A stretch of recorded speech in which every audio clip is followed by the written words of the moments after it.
అమ్మా కొంచెం ఓర్చుకో, ఒక గంట ఆగితే ఆ దేవుడు కరుణిస్తాడు.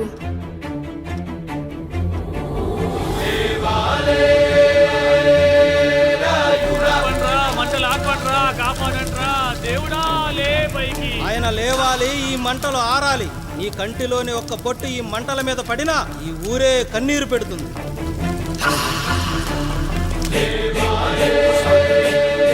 ఈరోజు మన ఊరాచారం నా వల్ల గోదావరిలో కలిసేలా ఉందిరా. భగవంతుడా, ఒక్క 5 నిమిషాలు, ఒక్క 5 నిమిషాలు నా ఈ పిల్లడ పిలిచి తండ్రి. సన్నని చిరుకులు వడగలుగా మారి పిడుగుల రూపంలో బయటకు వస్తున్నాయిరా. నాలోని బాధ అనిచేది ఇప్పుడు. ఇంకొక 5 నిమిషాలు అంతే, నీళ్ళు సిద్ధంగా ఉంచుకోండి. ఆగు, ఎవరు చెప్పారా డెలివరీకి టైం అయిందని?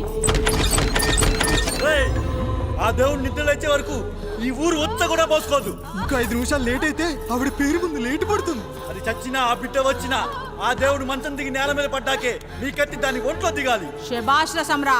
ఇంకా నా వల్ల కాదురా, నా వల్ల కాదు. ఒక్క చుక్క కింద పడ్డా నేను చంపేస్తానురా. బుద్ధిలో ప్రాణం పైకి పోవాలి గాని గుంటలో నీళ్లు కిందకి రాకూడదు. దేవుడు లేస్తాడు, 5 నిమిషాల్లో లేస్తాడు. ఓర్చుకో.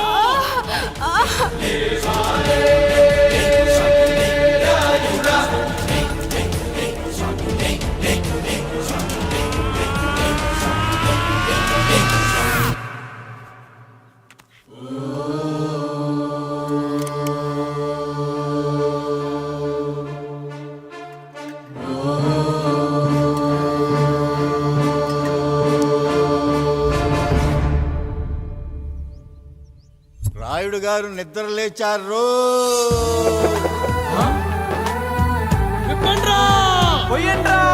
నీవు శారదా ఎలాగెత్తండి.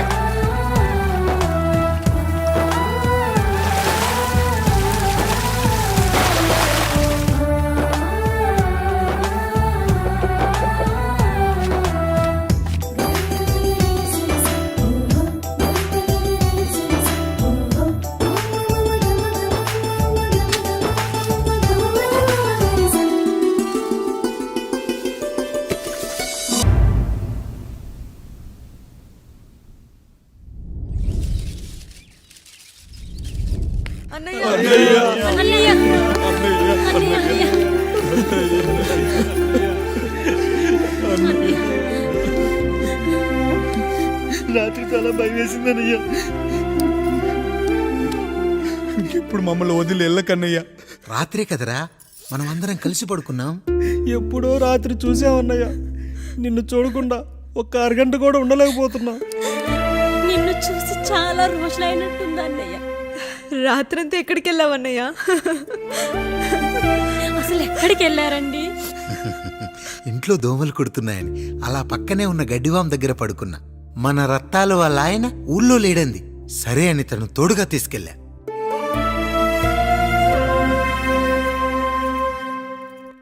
మీ సావుకటే మీ కుటుంబాన్ని నుంచి మిమ్మల్ని విడదీయాలయ్యా. అప్పటి వరకు మేము కళ్ళు తెరిస్తే మా కళ్ళ ముందు ఉండాలి, కళ్ళు మూస్తే మా కళ్ళలో ఉండాలయ్యా. నమస్కారం రాయుడు గారు.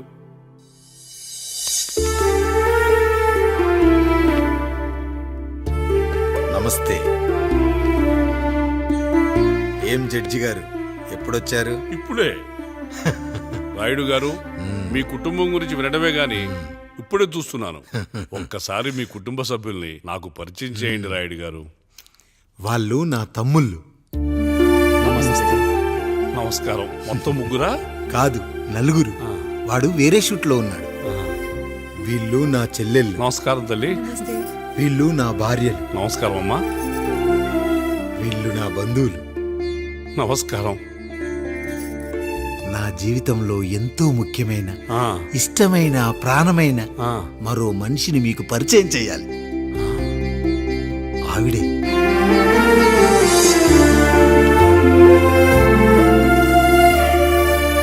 నమస్తే తల్లి. ఆవిడ మా పని మనిషి. తను వాళ్ళ అమ్మాయి, నాకు కూతురు లాంటిదే.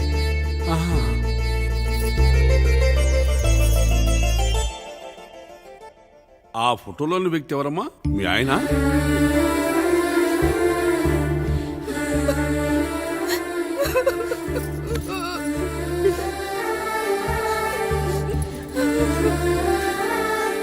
చనిపోయారా? అయ్యో లేదండి, ఎక్కడ పడితే అక్కడ ఏది పడితే అది వాగుతున్నాడని పోలీసులు నగర బహిష్కరణ చేశారండి. మళ్ళా ఎప్పుడొస్తాడు? నెక్స్ట్ సీన్కి వచ్చేస్తాడండి. ఈ అనుబంధాలు ఆప్యాయతలు చూసిన తర్వాత నాకు ఒక కోరిక కలుగుతుంది రాయుడు గారు. మీరు కాదనరనే ధైర్యంతో అడుగుతున్నాను. అడగండి. నాకు ఒక్కతే కూతురు. ఆమెని మీ కుటుంబంలో సభ్యురాలుగా చేసుకుంటారని. తప్పకుండా. నా భార్యలకు అభ్యంతరం లేకపోతే తనను నేను పెళ్లి చేసుకుంటా.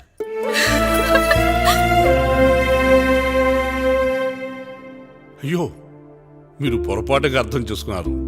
మీ పెద్ద తమ్ముడికి ఇచ్చి చేస్తారని.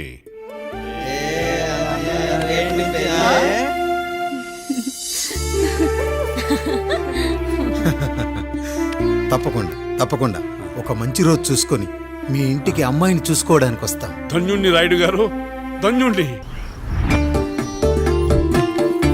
రండి రండి రాయుడు గారు, మీలాంటి పెద్దలు మా ఇంటికి వచ్చి మా అమ్మాయిని మీ కోడలుగా చేసుకోవటం. ఇంకా రాయుడు గారు ఏంటి బావగారు? బావగారు అని పిలవండి. సంతోషం. రండమ్మా.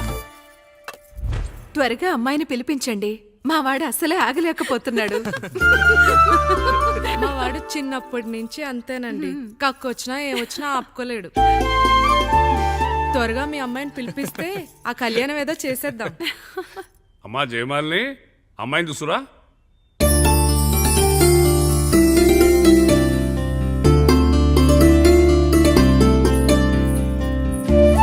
కూర్చోమ్మా. నువ్వు కూడా అబ్బాయిని చూడమ్మా.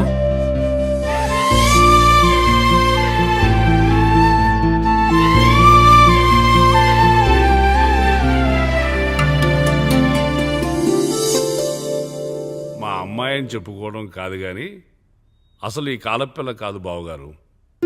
రాత్రంతా బయట తిరిగినా కోడి కుయ్యకు ముందు ఇంటికి వచ్చేస్తుందండి. మళ్ళా ఊరంతా నిద్రలేగిస్తే తప్పుగా అనుకుంటారు కదా. తను తిరిగే స్నేహితుల్లో పచ్చి తాగుబోతులు తిరుగుబోతులు ఉన్నారు. కానీ ఆ విషయాన్ని తన మనసులోనే పెట్టుకుంటుంది కానీ స్నేహితుల గురించి ఎప్పుడూ చెడుగా చెప్పింది లేదు బావగారు. దీని చిన్నప్పుడే నా భార్య కారు డ్రైవర్తో కలిసి పక్క సందులోనే కూరగాయల మార్కెట్కి వెళ్ళి తప్పిపోయారు. అప్పటి నుంచి ఎంత వెతికించినా మా డ్రైవరు కనపడలేదు, నా భార్య దొరకలేదు.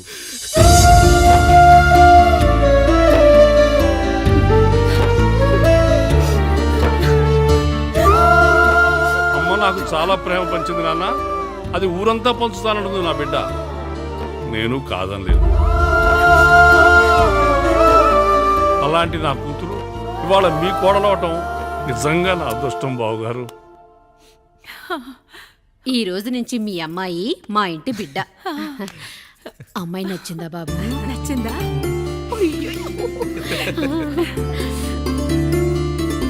వాడికేం తెలుసు అన్నయ్య గారు, చిన్న పిల్లాడు. ఇప్పటికీ ఆకుని చెవులో పువ్వుని నోట్లో పెట్టుకొని తిరుగుతూ ఉంటాడు.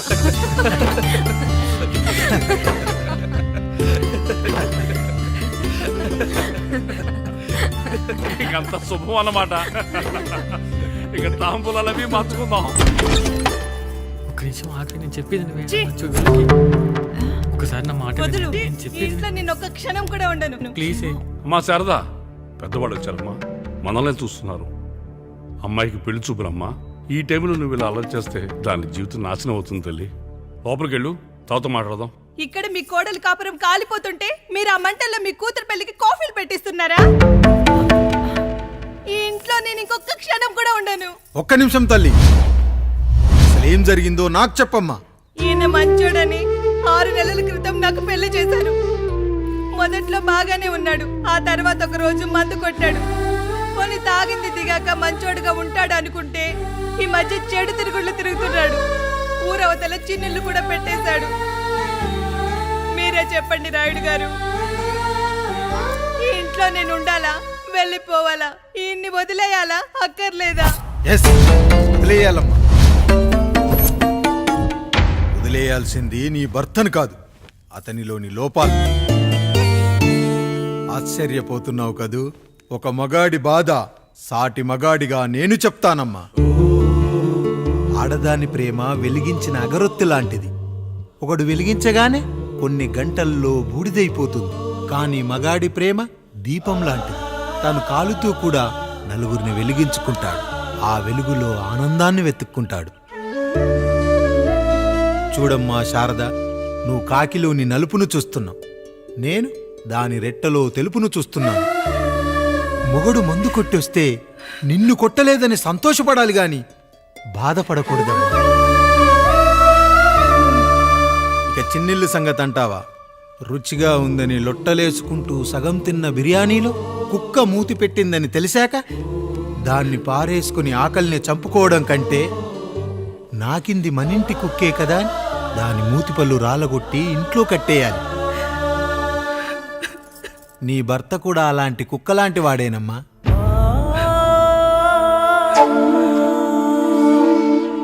ఆడదానికి వయసొచ్చాక 3 ముళ్ళేసుకొని 90 ఏళ్ల జీవితం గురించి కలలు కంటుంది. అదే మగాడు 3 ముక్కలాడి 90 ml మందేయాలని కలలు కంటాడు. హౌస్లోనికి హౌస్ కీపింగ్కి తేడా తెలియని అమాయకపు జాతి అమ్మా మా మగజాతి. పండగ పూట తినే పాయసం రుచి గురించి మీకు తెలిసి ఉండొచ్చు. కానీ గర్లం కంటే చేదుగా ఉన్న బ్రాందీని కక్కలేక మింగలేక తాగే ఆ బాధ ఒక్క మగాళ్లకు మాత్రమే తెలుస్తుంది. కష్టాల్లో ఓదార్చిన మందును సుఖాల్లో మర్చిపోకూడదని తాగడమే కాని మాకు మాత్రం తాగాలని ఆశుంటుందా తల్లి? చివరిగా ఒక్క మాట, కష్టాలు పొంగల్లో మిరియాల్లా మనకే వస్తాయి, కానీ సంతోషాలు ఉప్మాలో జీడిపప్పులా పక్కనోడుతో ఉంటాయి. ఎదుటివాడి ఉప్మాలో కూడా పనికిరాని కరివేపాకుంటుందని సర్దుకుపోవడమే జీవితమమ్మా. రాయుడు గారు, నన్ను క్షమించండి. రాయుడు గారు, నన్ను క్షమించండి. నా తప్పు నేను తెలుసుకున్నాను. ఈ రోజు నా 2 బిడ్డల జీవితాన్ని కాపాడారు రాయుడు గారు. ఈ శుభ కార్యక్రమాన్ని కూడా మీరే జరిపించండి. తప్పకుండా.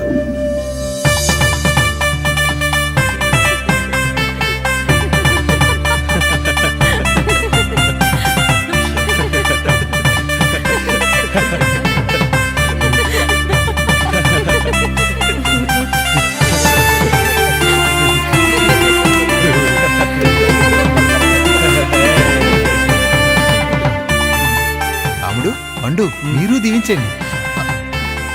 మేము దీవించండి.